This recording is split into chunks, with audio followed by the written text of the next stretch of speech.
எப்பவுமே தொடர்ச்சியா ஒரே மாரி லைஃப் ஸ்டைல் இருந்தாலும் கண்டிப்பா போர் அடிக்கும். அதனால சேஞ்சஸ் வந்து அப்பப்போ முக்கியம் தான். மாற்றம் ஒன்றே மாறாததுங்கிற மாரி. மனசுல ஆசை இருக்கும். சரி இத செஞ்சா நல்லா இருக்குமே! ஆனா நம்ம இப்படியே ஃபாலோ பண்ணிட்டோமே! அதனால நல்லா இருக்காதே! அப்படிங்கிறதெல்லாம் வந்து தூக்கி போட்டுட்டு, சின்னதா எக்ஸாம்பிள் சொல்லப்போனா ஒரு ட்ரெஸ்ஸே நம்மளுக்கு புடிச்சிருக்கும். ஆனா இத வியர் பண்ணா யாராவது ஏதாவது நெனச்சுக்குமே! இந்த மாரி ஃபாலோ பண்ணிட்டோமே! இப்ப எப்படி மாத்துறது? அதெல்லாம் விட்டுருங்க. உங்களோட லைஃப் ஸ்டைல உங்களுக்கு பிடிச்ச மாதிரி மாத்தி பாருங்க.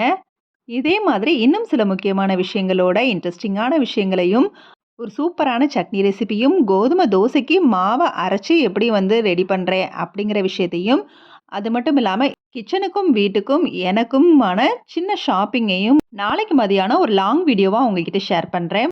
இந்த புது வருஷத்துல மனசுக்கு புடிச்சது நல்ல விஷயம். ஆனா ரொம்பவே செய்றதுக்கு யோசனையா இருக்குதுங்கிற மாரி யோசிச்சுட்டு இருக்காம, உங்க லைஃப் உங்களோட கையிலங்கிற மாரி ஒரு பாசிட்டிவ் வேயோட லைஃப்ப லீட் பண்ணுங்க.